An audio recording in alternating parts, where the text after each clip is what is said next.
Welcome to another episode. I have a very special guest who is dear to my heart, Nicole Bloom from Humans Bloom. She is an author, a life coach, and so well versed in so many ways. And I'm so excited to have her on the show today.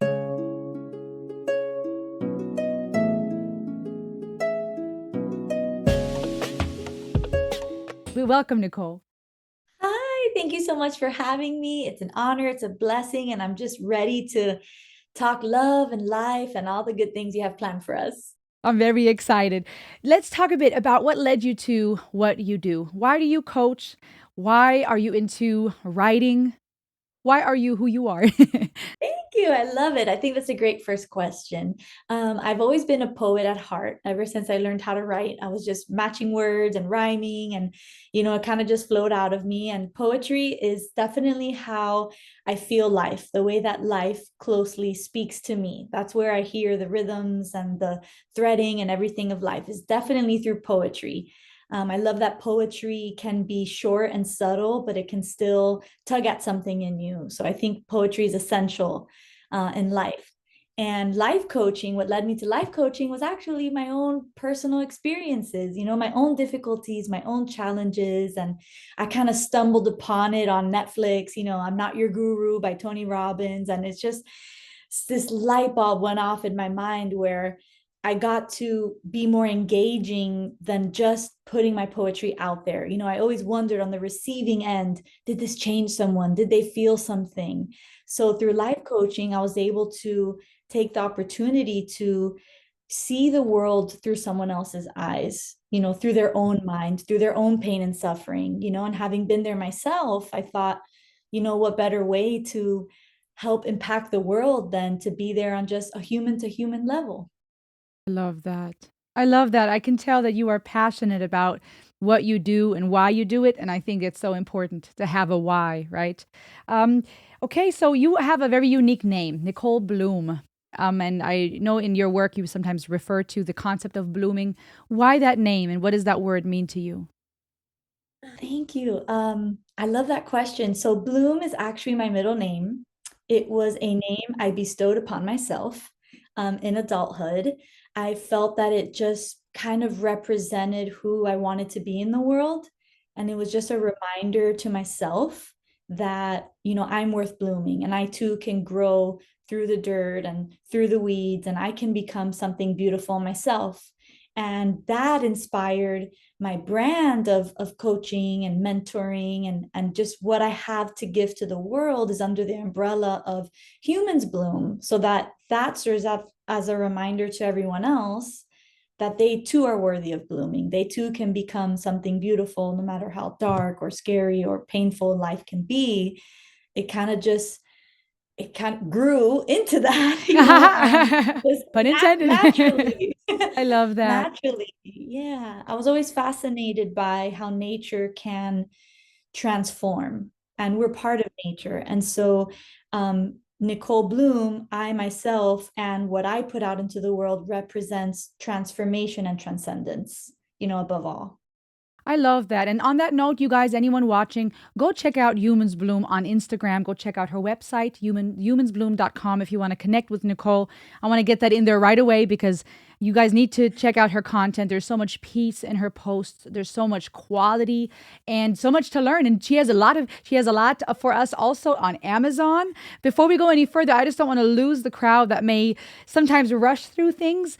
What are some of the books that have been inspired? I know I may be jumping ahead a little, Nicole, but you speak so beautifully about blooming and inspiring other people, and I want us to capitalize on that. What are some of your written works we can find on Amazon that touch on what you just shared?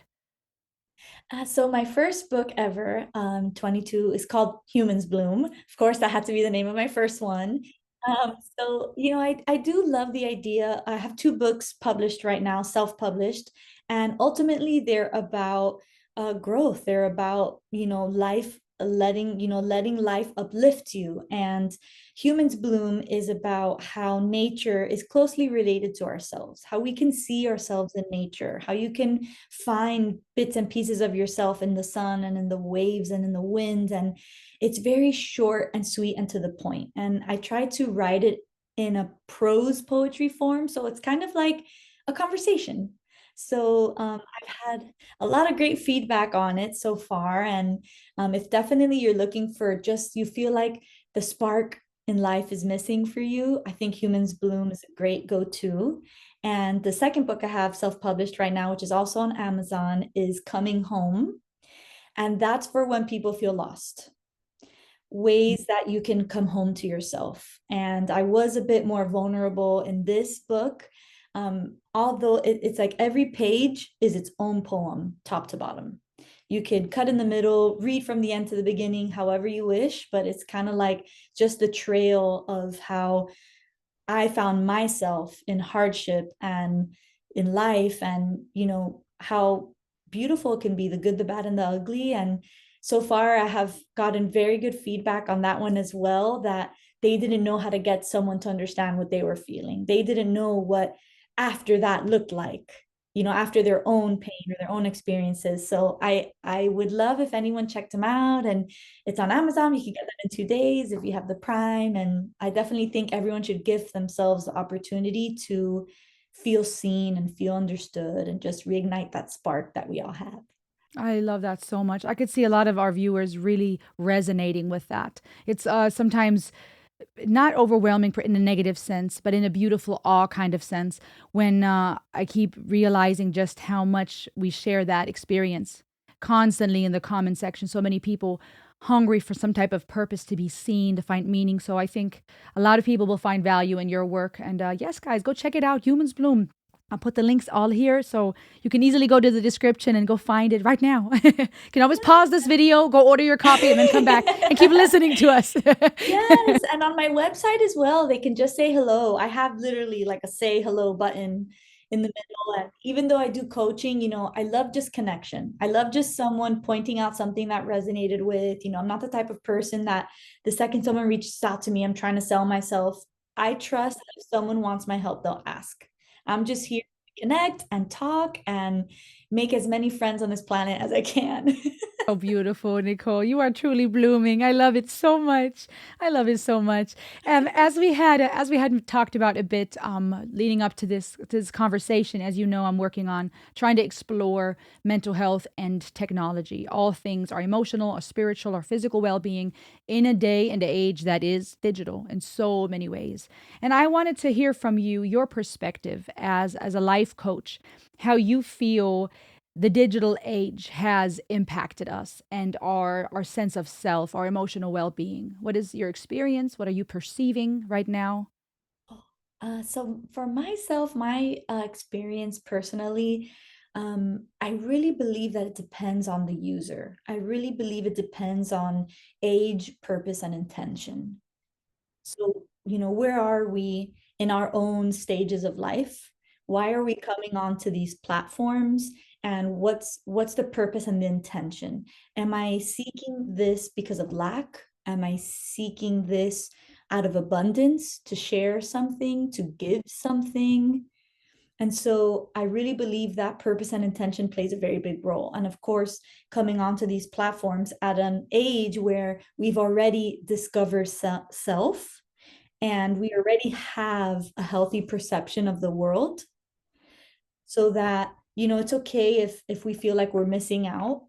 I think that was something I really loved when I was younger and going into school and into college, was having no choice but to go out in the world and see what it had to offer. I thought that was a very, very beautiful thing. And it's okay to feel like you're missing out. It's okay to be bored. It's okay to feel discomforts and, get out of your own comfort zone. That pull, that drive to connect with each other was like a magnet where we would just go out into the world, right? But now it's almost like there's this buffer or this like thing between us where we're not getting that pull as hard because we're meeting it in a way that doesn't make us uncomfortable. We're meeting that need for connection in a way that's instant, that could be anywhere at any time. But what happens is now we're getting overload. Now we're seeing too much too soon, for what our own goals or our own standards are. So it's almost like seeing, looking every day at our own finish line, the finish line we want to have, but not being willing to step back and not only look at the steps, the realistic steps, but take them. So I do believe that it's a tool. It's meant to be a tool. It's meant to help us. It's meant to, you know, make things easier. But I do believe that there's a fine line between a tool and a crutch. Ooh, ooh, that was good. Yes. Yeah. Yeah, we can't depend on it. Yeah, it's not meant for us to live on. It's meant to help us live our own lives. What do you think happens when it becomes a crutch for people? When the work of having to connect and work through conflict because we're invested versus that quick fix, like you mentioned. What kind of pathologies, if you will, or struggles arise in your experience from people that are not utilizing this properly? I do believe that we lose some social skills. I do believe that we lose the magic of the process of life. We lose the joy. We lose the joy of, that self-confidence comes from doing, realizing we can do something for ourselves. And so what happens is now we're looking at likes and comments and follows for confidence, something we're only supposed to give ourselves. And Oh, wait so a minute. Oh, say that again. We're getting likes. Oh, girl, you dropping like truth bombs. I'm like yeah. trying to catch them. My brain is like, hold on, this is all so good. It's like raining steak. I'm like, oh, wait a minute, this is delicious. This is good. Okay, hold on. Pardon me, but I want to make sure I really understand that. We're getting confidence and likes externally for something that we should be giving ourselves. Can Correct. you elaborate on that? What does that mean? Oh, yes. So for me, self-confidence is when we learn how to take our first baby steps, when we learn how to run, when we learn how to be independent, when we learn how to do anything in life. And what happens is we're shying away from doing and we're looking for approval and we're looking for belonging without bringing anything to the table. And so what happens is, why would the world give us that if we're not putting anything on the table, right? We're seeing everyone else who made it, everyone else who grew and developed their self-confidence and their craft and their skill, and they jump on there and we gravitate toward it because we want to be like that. But what's the quickest way to be liked or get a comment or get anything is through trends, is through copying, is through mimicking. So we're all just becoming an echo instead of being a self. That makes a lot of sense. Yeah. Especially when it comes to the digital age where what is shockworthy, crazy, or scandalous will go viral, get you more views and therefore more money. Right? I Yes. mean, it's almost like, well, they're doing it, there's people are taking off their clothes and they get rich off of it and attention. So they're getting that boost of self-confidence and the money that comes with that. This person is playing money games and is corrupting the system. This person, I mean, I see what you're saying. We're echoing trends we're seeing. There's no substance. There's no achievement that we can now truly boast of, right? I accomplished something. I'm proud of myself. What does that do with a person in the long run? If this is built on, dare I say, a lie? If Yes. it's a false self confidence Yes. based off of echoes, what does that do with a Correct. person's psyche and spirit and They feel soul? empty. They feel empty. And suddenly they're becoming addicted to the phone and to getting these confirmations and these likes. And because they don't feel that they have anything of value outside their phone in real life. There are very few cases where I've seen someone who's blown up on social media and hasn't left their house in 2 years. And they're making money and they're doing everything, but they're not living a life. And they say, if I knew this was the other end of the stick, I wouldn't have done it. Now, there are other people who I think to have a short-term role model and a long-term role model, that's where this can become a tool. There are people who advocate on social media. There are genuine, real people that are showing what real growth and real process and real therapy and self-help looks like. So where are those accounts? Let's, weed out our garden of social media and let's make room only for the people who are dropping seeds in our mind. Who's planting a seed where you say, I relate to that. I can do that right now. going out and exercising it, because if not, if we continue to look at things that are unrealistic or people who are unrealistic, it's going to cause such overwhelm that we almost just feel paralyzed. We don't know where to start, how to do it, and we're publicly on display.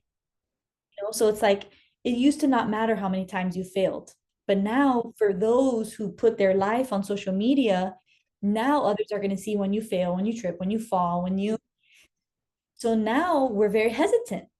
We're very hesitant to connect, especially in a digital age where everyone is recording constantly Out of context. and out of context. So, people aren't going up to women as much and asking them to dance or asking them on a date. People aren't being silly on the street as much as they used to. And, because we don't want to be judged, we don't want to be recorded, we don't want to become a meme, we don't want to, Yeah, yeah.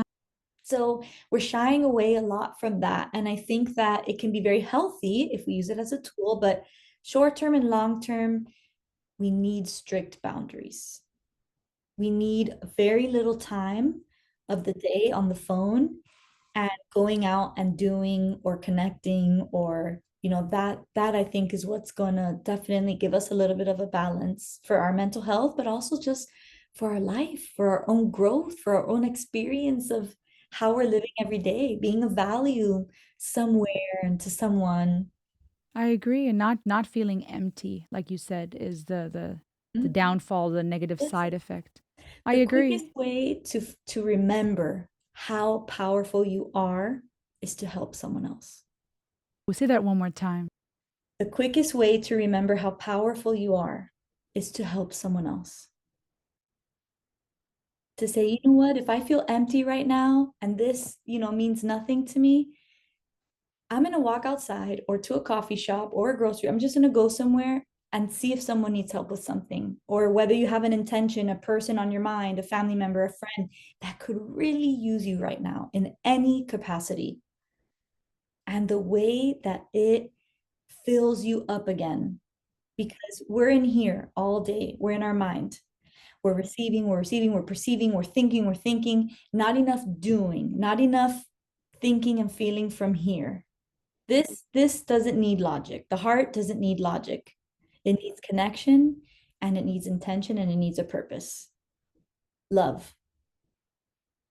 Put love into what you're doing or who you're seeing or what you're feeling. And you're going to start to crawl out of the darkness or that loneliness or that emptiness. And it's going to feel so good. And whatever comes up, that might just be your next calling. That might be your next path. You never know, if just you walk outside and life has big plans for you. Yeah. I love the things that I'm learning and that are just presenting themselves through the universe in my life in general and in lately. It fascinates me because it all fits. I heard someone speak about how it's very healthy first thing in the morning before getting on the phone or anything, going into the sun, and how it helps is it the circadian rhythm or whatever it's called? Yes. I called it the arcadian rhythm, and my husband had to be like, it's circadian. I have those reminders every so often that that I wasn't born and raised here. I'm like, oh, that's right. How do you say that word? So, I hear that and how this being in the sun and in nature helps our God given natural rhythm. And how that's much more healthy for our system than, say, getting up and being on your phone first thing. And then here on the other end, I hear neuroscientists speaking of trauma and speaking about how it doesn't matter how much we tell our brain that we're safe. It's our neurosystem that needs to feel safe, right? So that all these nuggets, all these powerful things you're sharing, it just fits in every way. We look at science, we look at the medical field and our trauma and our psyche, and I'm seeing that concept there, right? How healthy relationships, doing something of value will help our system to regulate and to feel safe, and will help us heal from trauma versus trying to talk my way out of this anxious moment. I hear it when it comes to nature and exposure to sunlight and the vitamins we need. It's just fascinating how no matter how you look at it, spiritually, physically, medically, the red thread weaves through all of those conversations. So I love how you just took that focus from the mind to the heart, because there's so much therapeutic value in that, and sometimes having to do it to feel the effect, right? I mean, people may not feel like getting out of the house and helping someone, but once they get that positive feedback and that affirmation and that reward system kicks in, the hormones being released, Absolutely. they can see the evidence. Yes, and I love that you mentioned that routine of going outside in the morning, getting sun, hearing the birds singing, if you can, putting your feet in the grass, because the body has needs as well. And like you mentioned, in our nervous system, we need to feel safe in our nervous system. We need to put ourselves in a position to breathe deeply, not to think or be comparing or be taking in, but exhaling. We need to exhale with life, let it move through us, and let thoughts just be thoughts. And there's no better place to do that than outside, than in nature. Nature has a lot of wisdom to give us. The the animals, the weather, the sun, everything. So I think that's a beautiful way to begin the talk of how our body plays a very big role, and even just posture, even just the I way forget that it all our the time. body, our minds and our heart and our body and our spirit, we are one beautiful universe within a universe in here. And there are so many moving parts. And if we are constantly slouched or sitting down or laying down, the body is telling the brain, you must be sad. You must be tired. You must be angry. If our face is always like this. Yeah, yeah. So the body has its own language. That's why we call it body language. So if we, Oh, I don't know if I've ever thought of it like that.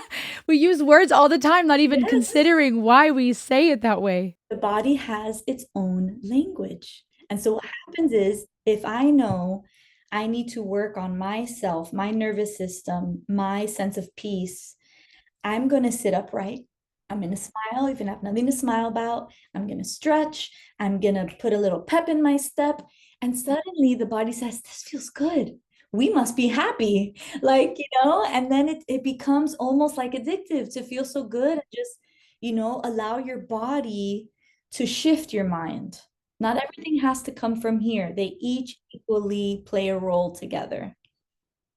I love that so much. I feel like that's lost sometimes, since we're speaking of mental health and therapy and the digital age. I feel like the concept of our spirit, our body, is lost sometimes because even when it comes to therapy, a lot of therapy that we know, at least in the Western world, is talk therapy. And there's a time and place for that. Don't get me wrong, I'm a big advocate for it.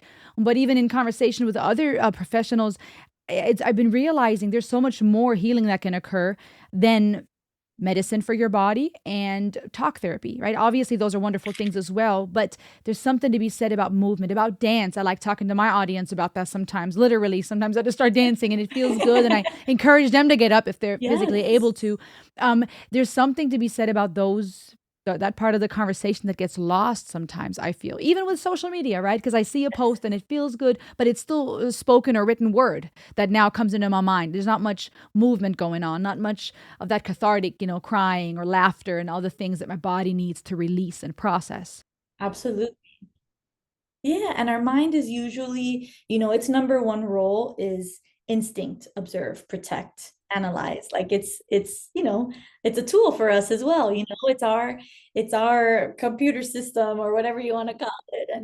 And so I think, we filter everything through something or some things that have happened to us in the past, good or bad.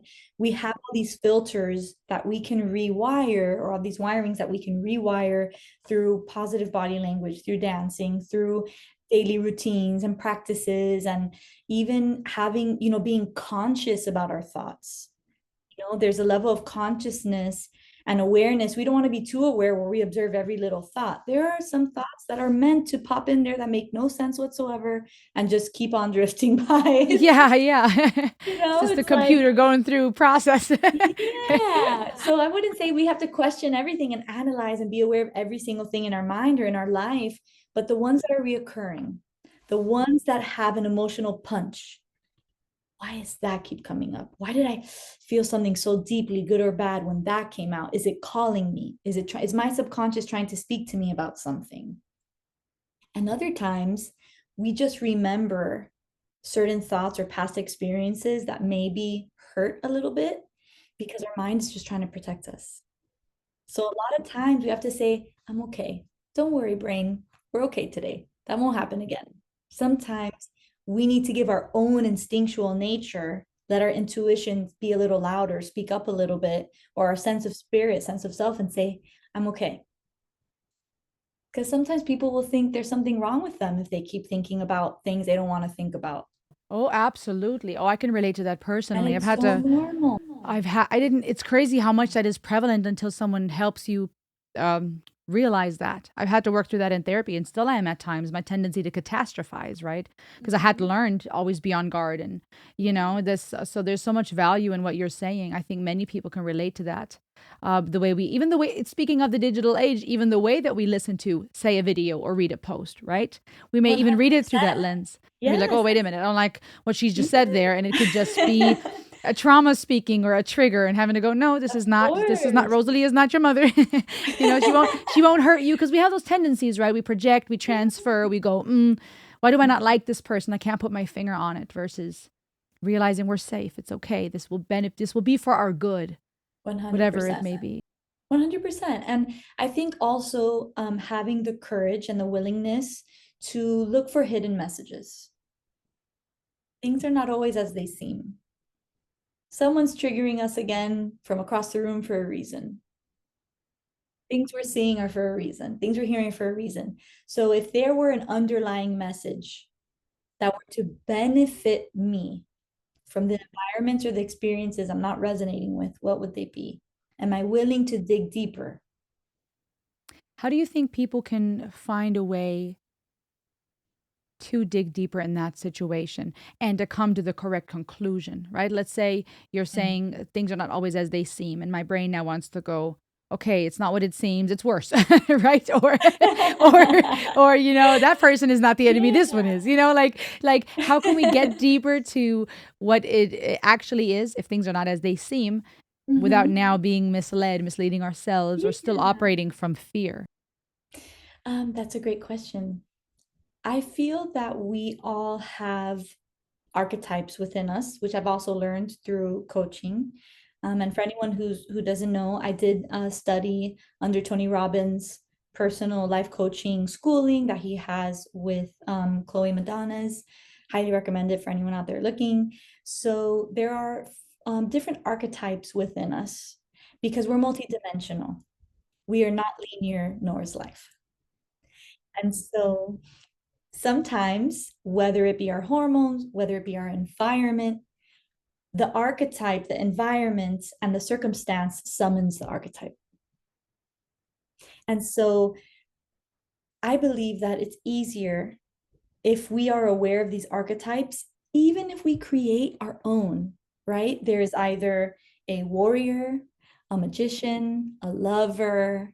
There is any type of archetype you feel in your multi-dimensional self may be real for you. When we are receiving or perceiving something that makes us doubt our own selves, makes us feel lack, makes us feel we don't belong, am I tuning in with the right archetype? Is my presence here and now the archetype I feel in myself?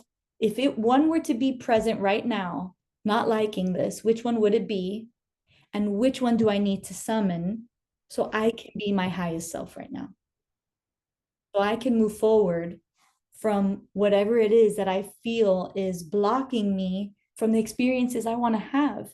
We can wield our own experiences through reframing, through perspective. We have the power. We have the power to wield the day we want to have, the value we want to give, what we want to, we have that power, what we want to experience, but we keep thinking that the outside world determines our experiences. When you speak of archetypes, would we be able to understand that as a different, not persona in the sense of a completely different identity necessarily, but the way that we present ourselves in the world, like whoever I want to be, kind of like what you just said, I have the power to reframe this as is a word we find in Absolutely. psychology. Is that Absolutely. is that what you mean by archetype? So, a great example for myself personally would be if I'm feeling a little bit low energy, I'm feeling like, oh, not my best self, not as productive. I tell myself, I need to summon my warrior. She needs to come out today. She needs to lead my day because I am. So, if I were a warrior today, well, how would I go into the world as a warrior? for myself, a warrior of my own protection, of my own doing, of like protecting the life I want and who I want to be. I need that extra strength. Maybe I feel like I haven't had a lot of connection lately. Maybe I'm overworked, maybe I'm stressed, maybe I'm tired. And I just feel like, okay, you know what? I need to bring out my inner goddess, that lover of life. Let me just be intentional, meditate. What would that look like, sound like? Maybe I need to dress a little more beautiful today. Maybe when I go out in the world, I hug some people, I shine some love, I bring out my motherly nature. You know, I think we can be whoever we want to be on a daily basis. It doesn't have to be the same. And that's when we start to get hard on ourselves. Oh, I wasn't the genius today. Ah, I Yes. wasn't peaceful and I meditated all Yes. day. Yes. I yelled at my children. Yes, those emotions are how we experience life. And so, it's okay if you want to not be any of those archetypes, or there's just something within you that speaks to you. I think there's a way that we can wield it where we navigate from somewhere outside our own mind, or we navigate with a sense of flow, with a sense of purpose. And you know what, when I get back home from being in that archetype, or when I get out of that meeting from summoning whatever I needed to be there, let me see how that felt. Maybe I liked it, maybe I didn't like it. I continue to tweak it, and then suddenly it becomes effortless. Suddenly we can step into all the different cliffs and waterfalls and gardens of all the different ways that we could be.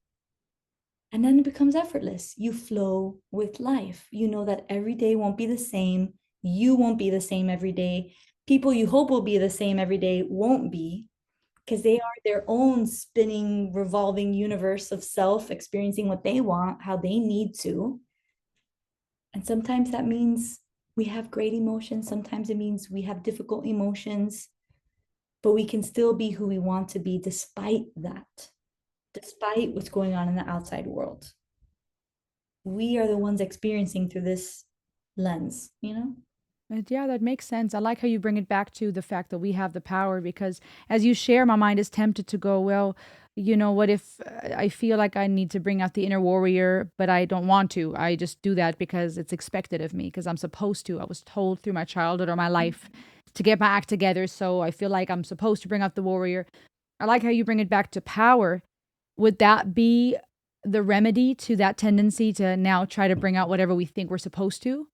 How can I avoid doing that, bringing out that sense of self that is needed at the time, not because I think the world around me expects me to present that way, but because I feel like that's what I need. How can I learn to differentiate between the external and that internal force? Beautiful. I love the question. Are you guys ready for this? I don't know. I'm hoping. One question for that answer. I'm going to answer it with a question. Does this feel good or bad? Sometimes the answers to complicated questions are simple. Does being this person, whether people expect me to be or not, feel good or bad? Does having to say yes feel good or bad? How do I feel saying no, good or bad? Sometimes right here will tell us in every beat of the day and every beat of our thoughts. But are we willing to listen? Sometimes we think life is like this Rubik's Cube. We're going to get all the colors in one place, and we're like, we're twisting and we're turning and we're getting so confused. But it's like sometimes I think because we think it's complicated, we allow it to be. And I think the more that we simplify our worldview, I think this is super fun, whether we can do it by ourselves, with a friend, with family, get those boards that they used to draw on, and you have to guess what they were drawing, just an easel and a board, big board with a marker, a glass of wine or a coffee or a tea, whatever puts you in a state of self, right? Where you feel like, oh, this is me. Put on your music, put your drink and your special place. Draw a blueprint of life. What is life if I had to explain it to myself for the first time? And what does living mean? How do I live the life I want? What does that look like? And sometimes you'd be surprised at our own blueprint that we created so long ago, where we say, I don't think that's important anymore. I don't think these are contradicting. What? Yeah, yeah, yeah. And we have the power as well now on a new sheet to create a completely different blueprint of life. You know what? If I ask myself, does this feel good or bad? That's how I build my life. If I'm around people I love, that's how I grow, this or that, or life can be whatever we want it to be at any capacity. And now it's simplified. Yeah. There's something to be said about simplifying things. When you first said that, my knee jerk thought was, well, but sometimes we have to do hard things, and they don't always feel good. Example, Mhm. I don't feel like going to training, or I don't want to go to jujitsu, but I know it's good for my body. But when I sat with your question for a second, does it feel good or bad? Even though I'm doing something hard that I initially don't want to, it actually does feel good, right? Or the concept of love, to use a different example, sometimes they say love is not just a feeling, it's an action, it's a verb, right? And I may not feel like forgiving someone or being kind or putting my ego aside, right? So there's this tendency for me to go, oh, if all that I ask myself does it feel good or bad? Well, initially I might not want to love that person or hand them the tea and kindness, or be the bigger person and forgive because this, I'm mad. But I think, again, the question is maybe simple. It needs to be simple because that does feel good, forgiving someone. I mean, Yes. did you see what I'm saying? My initial Oh, thought was, well, yes. no, in life, things don't always feel good. We have to do the things that I feel love that bad. you point that out. But those things do Some pain is ultimately feel essential. good. Yeah, and it feels good. Like Yes. love, And it now we feels have, good to make you smile, to be like, I was the first one to apologize. yes. Like, it's actually, Yes. that does feel good. Yes. And there's a good and bad, outcome. So I think as well, the outcome that we're after is, so I definitely believe good and bad are in their own meanings to everybody, but also there's a level of difficulty that growth entails that is a necessity, is vital to life. Discomfort and growing pains. That's why they call it growing pains, right? Because if people say, "Oh, well, everything makes me uncomfortable. Everything makes that person makes me feel that," but so I'm going to say no, right? Yeah. So we definitely have to have a conscious level of what makes me feel good or bad. And I think that a good way to determine that is, does this make me feel true to myself? Because if I don't want to get up, like you said, this makes me feel bad to wake up so early, to be so sore, to go work out, however I'm feeling. But if I go, am I true to myself? Because I want to be the person who wakes up early and works out. I want to be the person who eats healthy. I want to be the person that grew her business. And so the good and the bad, good, I'm true to myself. Even if it's difficult, it's good for me.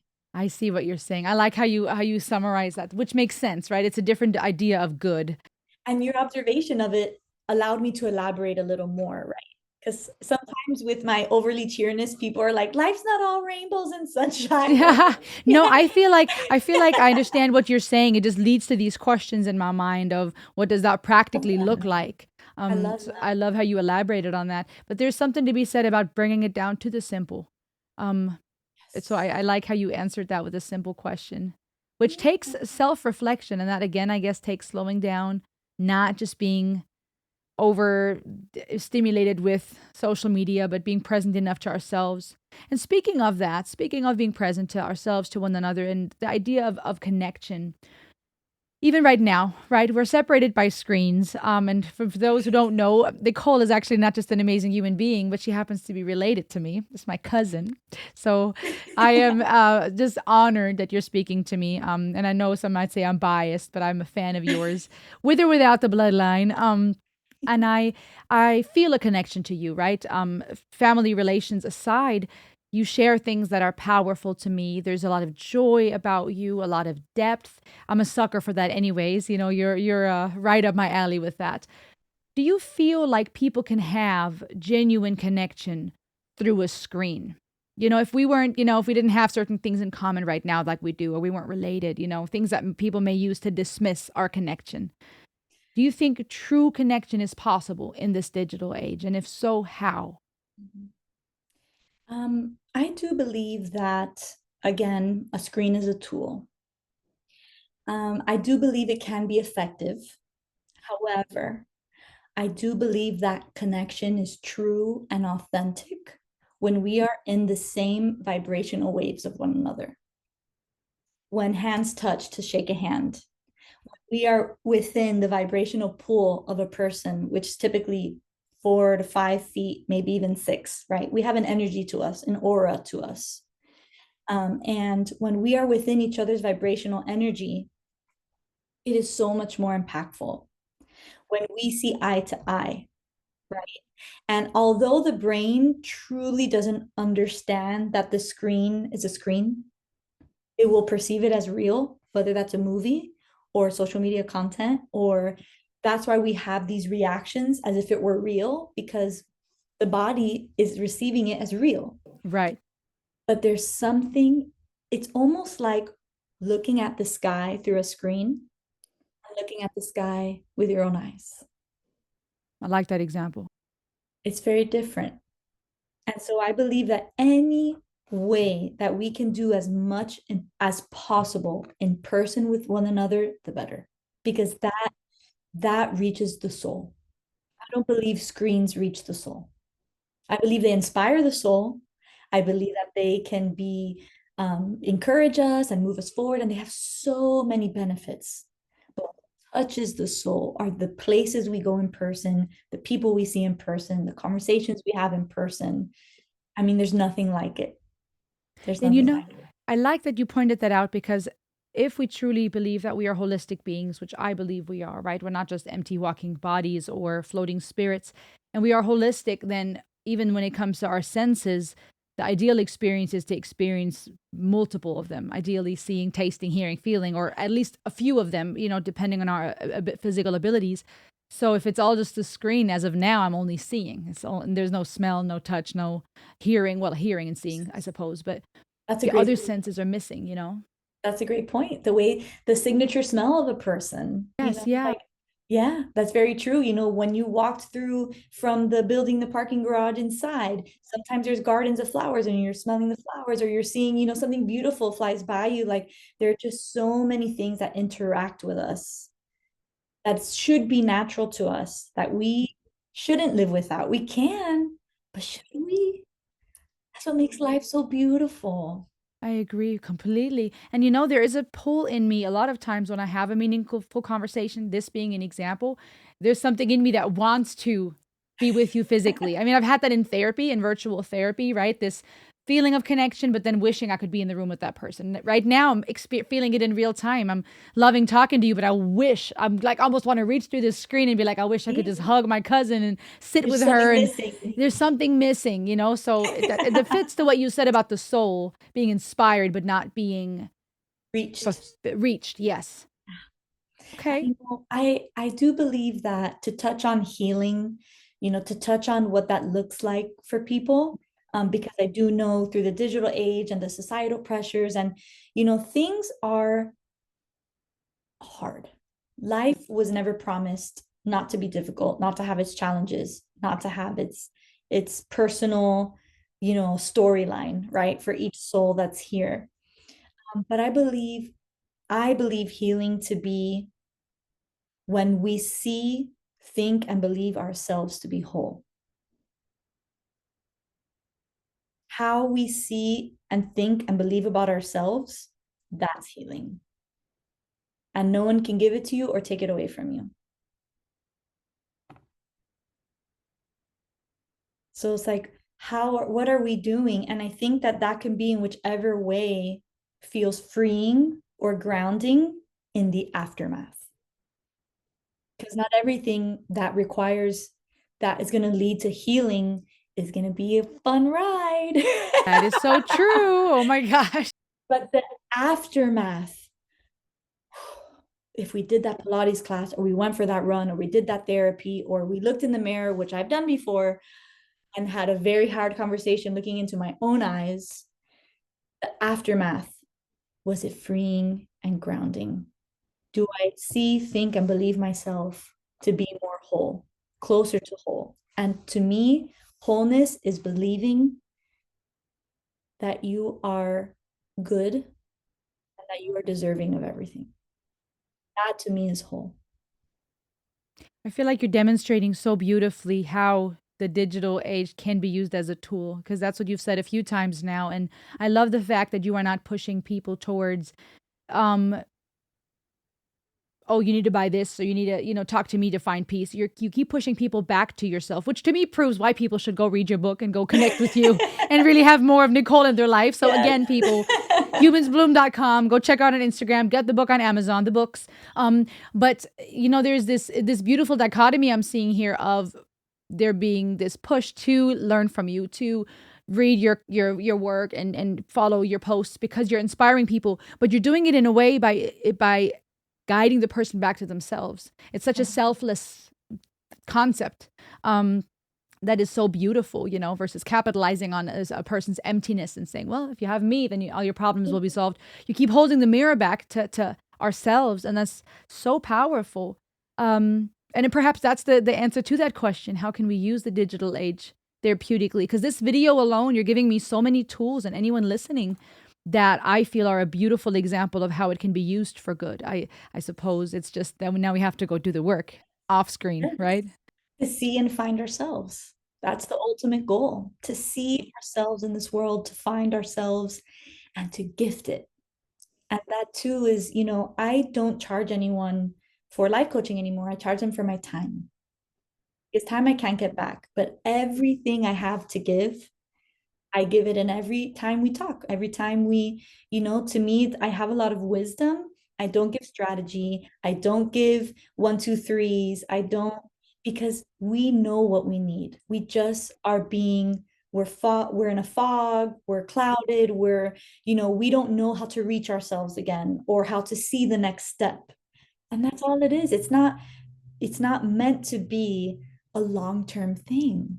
It's meant to be a spark. It's meant to be, again, I am a tool at anyone's service who needs it, just through my words and perspectives, because I too have been through some really hard things. And, why not be there for each other? I mean, I think the most beautiful thing a person can experience is seeing, understanding, and loving themselves. There's no greater euphoria than when you look at yourself and go, oh my God, this is me? What? And I get to do what? I get to do what I get to do whatever I want while I'm here. Limitless. Get out. Like, what? When we realize that and we feel that, and no one's stopping you, no one can tell you anything other than that. When we realize that, when we just tune everything and everyone else out enough to remember what we came into the world screaming, here I am. When we remember, life gets so good. It'll still be hard, but it gets so much better. Oh, love, you are inspiring me. And it's so beautiful because there's so much authenticity. I see it in psychology, as I've been fascinated with, like, existential theories or existential phenomenology, and it speaks of, the presence of uncertainty in life, right? The fact that there is anxiety, and trying to run away from it or accept it is not going to get rid of it. Anxiety just is, uncertainty just is, and it's all related.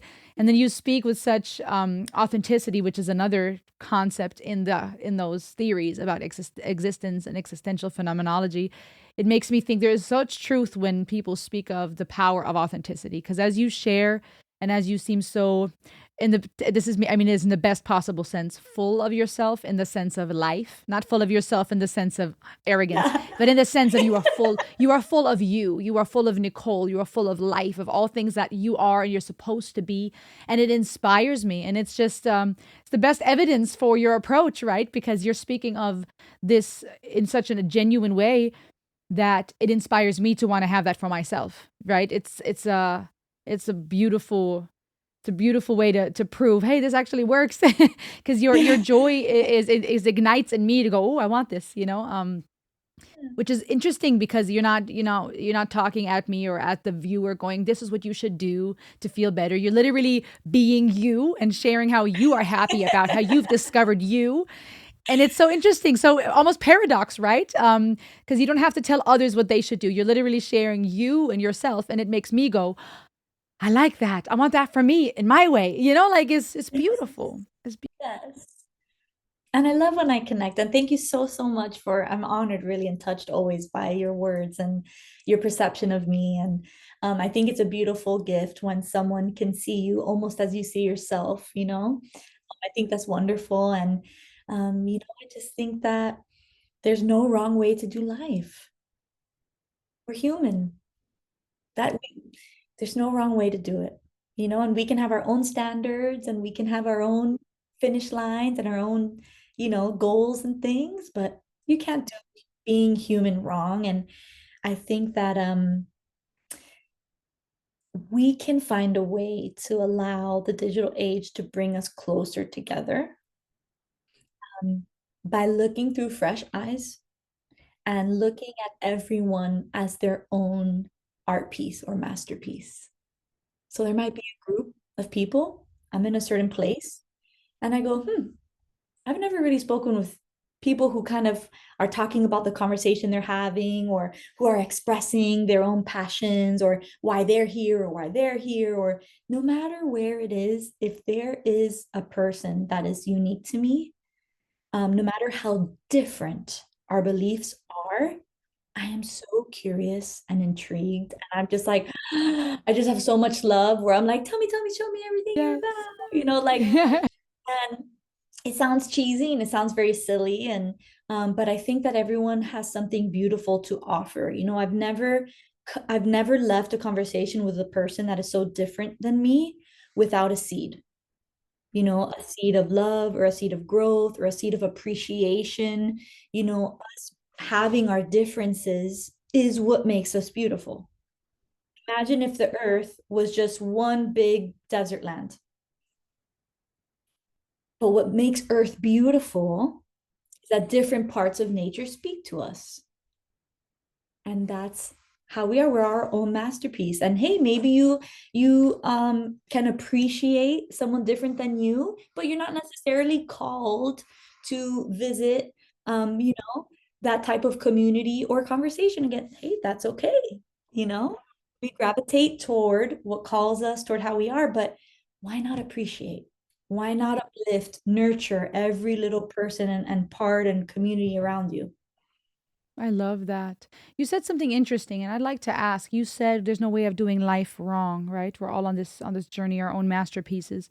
What would you say to someone that says, well, there are certain people that have made certain choices with their life, right? Let's, Mhm. just imagine the worst of crimes, of a crime towards a fellow human being or themselves. When it comes to this concept of we're human, there's no wrong way of doing life. What do we say to that type of situation? Why did these people choose that route? And if there's no wrong or right, so to speak, then what does that mean for someone who has harmed another life in one way or the other? Absolutely.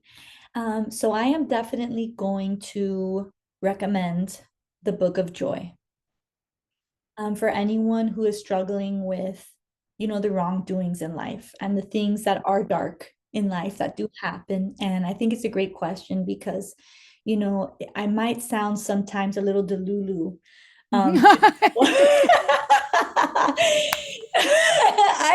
I am very, very aware. People tell I me these love how you. like, are you on something? I'm like, no. I just, I'm very much enjoying the space within me. I've come to know and come to adore.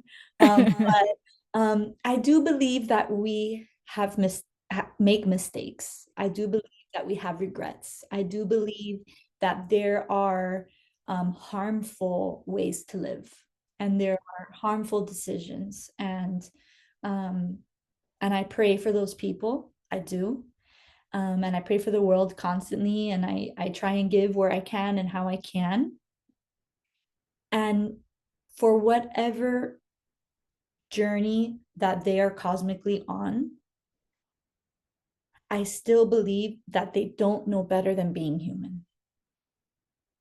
And that's just my personal belief. And I say the Book of Joy because, and I would also recommend Conversations with God to put into perspective where I'm coming from. Because it might sound like I'm accepting of this, and I'm not, but I am also very aware of what my personal mission is here, and to remind us that we're all human from our first breath to our last. And we're put in the places where we're born and who our family is and what happens to us.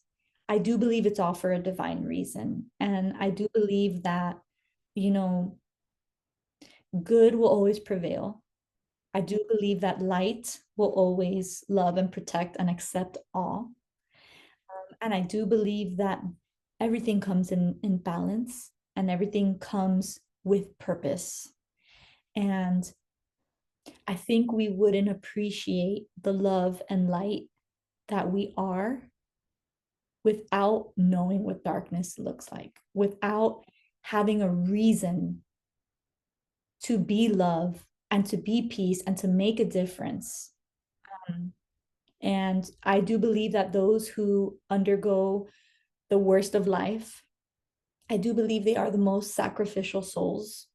I do believe that they are the impact of the world. They are where the shine, the light um, breaks through. It's through them. Whether it's animals getting harmed or people, that darkness, that bad going on in the world, it's through them that the light shines onto us. And so the least we can do is be that light that they are letting us know is real. And they're letting us know what we are without that light.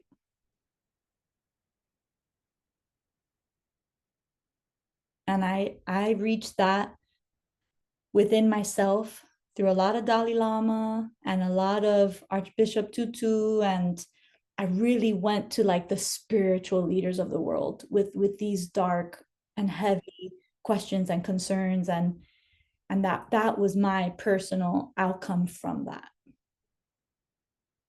I'd be doing them an injustice to not spread the love and the light and the joy so that we can make those changes and we can be a better world now, not put it on the next person or blame. Blaming doesn't change anything. That is true. That is so true, Nicole. You're saying Yeah. such deep stuff. I have to like sit with it. People just watch me here as meditating for 10 minutes because I'm Yeah. flabbergasted. Yeah. One of my questions was how you personally use the digital space to create and express, and I think you're just showing us in real time. And I'd love to hear more about how you utilize it as a tool. But I think our viewers can already see the fruits of it, to put it in Bloom language. And it's beautiful, Nicole. It's beautiful. I almost don't want to just move on to another question because you say things that are so profound, and I hope our viewers, and I mean this, friends. If you want to pause the video, go on Instagram, follow Nicole, check out her website, or just sit with that truth for a moment. I really long for anyone watching this, for this to be more than just an interesting talk or entertaining. Um, I'm gonna get emotional. I would like for this to be a moment of healing for people where they can just, on social media, sitting in their living room watching YouTube, pause the video and weep if you need to, laugh if you need to, start dancing even if you look crazy. Like, do whatever you need to do that what Nicole just said made you feel. Sit with that. Allow yourself to process this truth and this love in the room, virtually even. We rush through things so easily. We're in this swulture, I call it, the swipe culture. And so much of substance is lost. And that's why we're all hungry and starving for connection and for meaning. But you say things that are so profound, I feel like it would be too shallow just to keep moving on. Absolutely. And I think not allowing the bad in the world or the darkness to taint us, being the only thing that can counteract that. Because if we start to hold hate in our heart, we start to be upset with the world. They've tainted our divinity, they've tainted our love and our light. But we can be more than that. And we can shine light even on the hardest souls, even on the darkest souls. They need it. As hard as it could be, and how as unforgiving it may feel, it doesn't change if we don't shine light and love on all beings, all beings. I agree with you. And I think putting the humanity back into perspective without, denying the fact that some things are dark. I appreciate you for that. You didn't romanticize the fact that there are things that are dark and harmful. I love how you used that word versus demonizing the person, addressing the behavior. But when I watch documentaries that look at the life of a lot of people that have made harmful choices, it really puts the humanity into perspective. I mean, no person is born just doing harmful things or things that society would deem wicked, and it's crazy. Sometimes you hear some of those stories or those documentaries, and then you hear what these people are have gone through, and without excusing the choice they made in their adulthood, it does make you wonder. It does make you think, wow, if this child would have been born in a different home, or they wouldn't have had done to them what was done. It would So be different. yeah, they would be different, and it puts it back into perspective that we are all capable. Like you said, we're all limitless. My husband often says that he very much like you is not as quick to judge or just demonize, and I think there's something about realizing we all that easily could have been us. We want to box and label, right? Because it gives us a sense of safety. Oh, I would never, and they did this. Mhm. But it's like, no, if we're all human, then we all have the capacity to do harmful things and to do the most beautiful, right? There's this all the power. We have the option to choose who we are going to be. Yeah. I love that, Nicole. So that being said, you are doing a lot of beautiful things with your existence. How do you use technology then, um, to do it yourself? What you believe you were created for?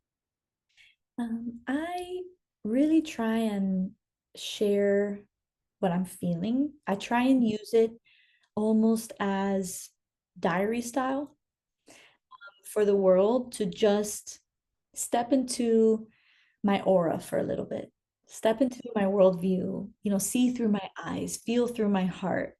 And I'm hoping that they'll feel something from that or it'll speak to something in them. So a lot of times it'll just be a thought I had, or it'll be this message that just comes to me. And I do, that is something that I have been blessed with. And it's divine and I can't explain it, but sometimes I just get these urges to give someone a message or tell someone, a stranger, just these words come to me and I just feel like this pull, like I need to tell them something, and I'll tell them and they'll start crying and they're like, how did you know? And then I start crying. I'm like, I don't know. Everybody's crying. We don't know, but Yeah. it's beautiful. Yeah. I And love that. you know, I used to be so wrapped around identity and proving myself to be a life coach and proving myself to be successful and proving to know what people needed, because my ego was so excited with these opportunities to help people, that I kind of started ignoring my nature and ignoring my calling and my own personal gifts. And then I realized, I just started getting a deeper calling and a deeper sense of, you know, um, a deeper sense of transcendence, I want to say. I've been grounded. Life coaching really grounded me in my earlier years. I've been doing it for almost a decade. My earlier years was very moving forward, very success based, very how many lives am I changing? But now it's whose soul am I reaching? How are they being impacted? It's transitioned a little bit more to transcendence. And the more that I've kind of just listened to intuition and, moved a little bit away from the surface levels of life, the deeper I have brought people I speak with or that I go into conversation outside the bounds of coaching, outside the bounds of, what is typical, right? That's where the most impactful changes come from. That is where the soul is reached. And so my platform and my website and everything and the books to come, it's just about that. It's about being human together about experiencing that which is bigger than ourselves and how we can be a part of it, no matter what that looks like to that person.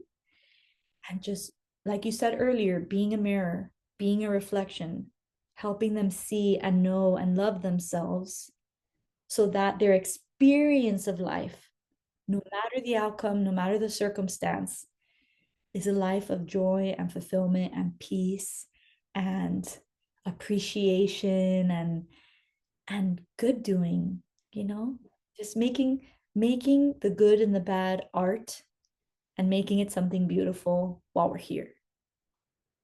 You know, we're all on this planet at the same time from all the people who've ever existed. That's pretty cool. You know? So I honestly use it just to share what goes on in my heart and in my soul and in my mind, and hope that someone that was a message for someone that day, no matter if it's one person or 1,000, or it doesn't matter to me. I love that. Substance, right? Substance over, what is the word? Or I guess one could say quality over quantity, right? The Yeah, in depth, bringing people definitely. substance. I love that. That's such a beautiful way. And do you offer virtual coaching also, or do you prefer? I know you mentioned the in person has the energy can be Yeah. felt, etc. But how do you go about that? So I definitely am open to virtual as we are talking now, because I know that not everyone may live near me. I do love coffee shops. I do love going on a walk. Sometimes we go through a park on a walk. Sometimes it's just literally I've helped people before just run their errands and have meaningful conversations. Nice.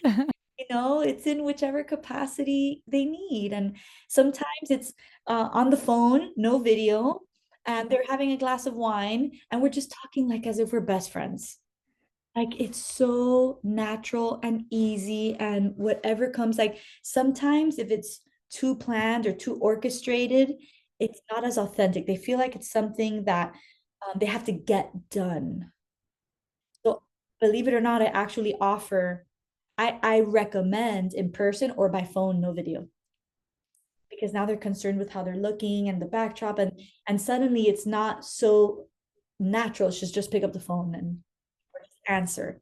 They can look however they want, they can walk about, it's as if they're doing something personal for It's themselves. less performative, I suppose. You don't have to Correct. be The as ego will on. make it performative. Exactly. Exactly. I love that. I love that. And if people want more information about that, they can go to your website or reach out on Instagram, right? If they want to. Absolutely. Oh, yes. Send me a DM, send me an email through my website, get the books. If you'd like, they make great gifts as well.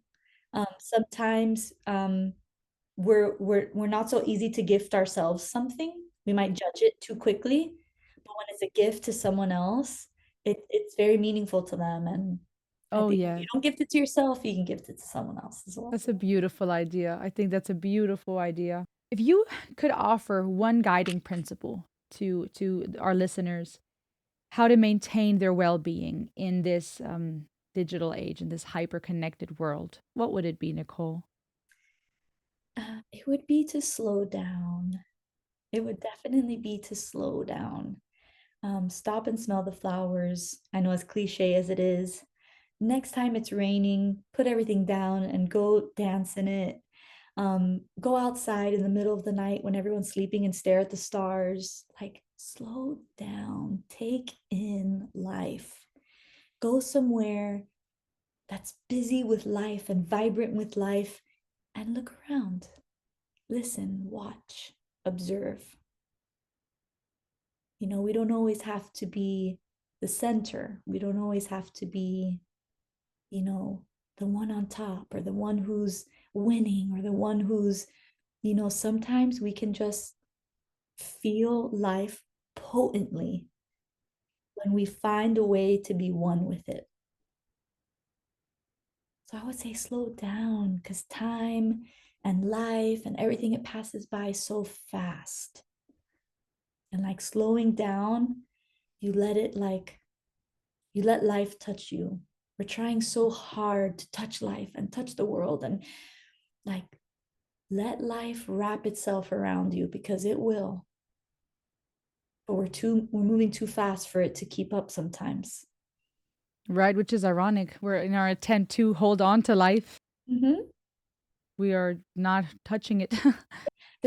I think the reason might be a little off track here, but I think the reason we're so pressed for time, we're rushing around, we're doing everything so quickly, we're trying to make milestones. Of course, we're making the most of life. Right? We want to make the most while we're here. But I think there's an underlying fear of death that we don't talk about.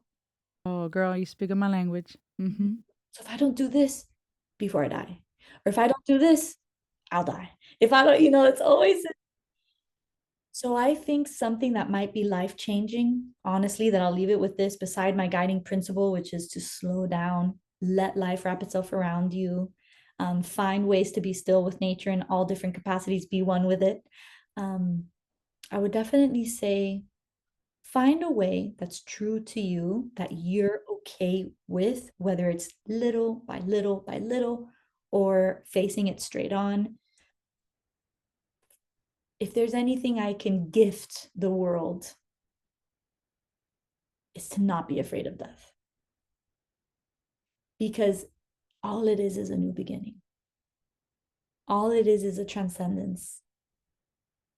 If we live like we are not afraid and what happens, happens, if we just believe that everything works out the way it's supposed to, that nothing is by fluke or by chance, but that there are just this divine thread of life interwoven between all of us that is so loving, it would not let something like death stop us from our cosmic, beautiful existence. If we really believe that, we really, really do, we find ways to meditate on it or accept it, you almost feel reborn.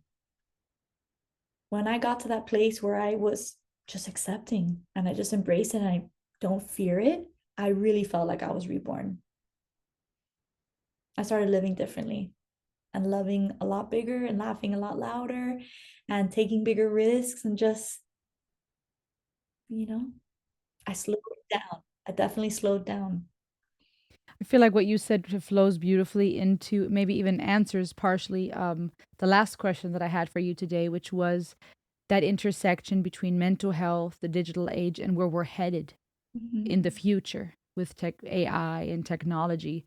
I think you already are touching on that in regards to acceptance and whatever happens, happens. But are there any other thoughts you want to share on that topic or on this conversation in general?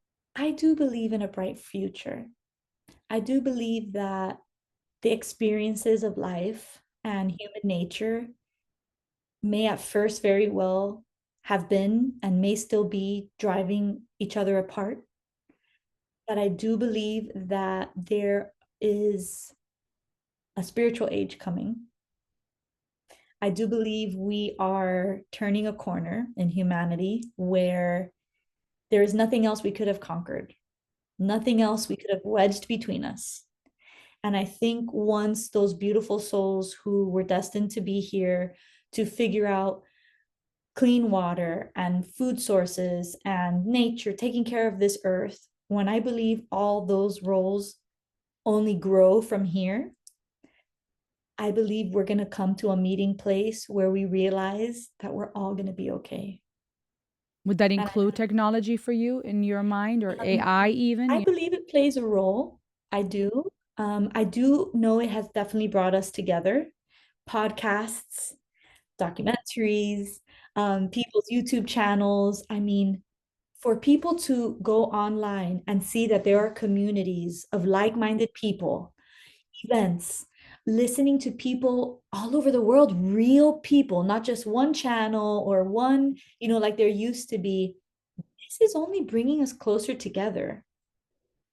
And so I think the digital age is good or bad depending on how we use it, depending what we let it mean to us. But I do believe it's going to play a very big role. It already has in starting to bring us together. And I think the most important thing is just remember to be light and remember to be love. If we can remember that, it'll all work out. I love your mindset, Nicole. Thank you so much for sharing with me today and for diving deep into these topics. You bring so much love and light, you really do. And again, my friends, make sure to go check her out on Instagram, Humans Bloom. Check out her website, humansbloom.com. Amazon, you can find her beautiful books that you can gift yourself or someone else. Maybe the start to, if you're not already on the journey, the start to your journey of being true to yourself and stepping into who you were created to be, your chance to dance in the light, as I often tell my viewers. I'm so grateful for you, Nicole. I am as well, my cousin. Thank you so much for the light that you're putting in the world, for your love, for your big, beautiful heart and your spark. And I'm very blessed to call you family and just to know we get to live amongst each other in this beautiful life. Me too, cousin. Thank you so, so much for your time today. Thank you, everybody who was here and who listened. I appreciate it, and I hope to hear from you. Yes, go reach out to Nicole, you guys. All the links in the description. I'll see you on the next ride, friends.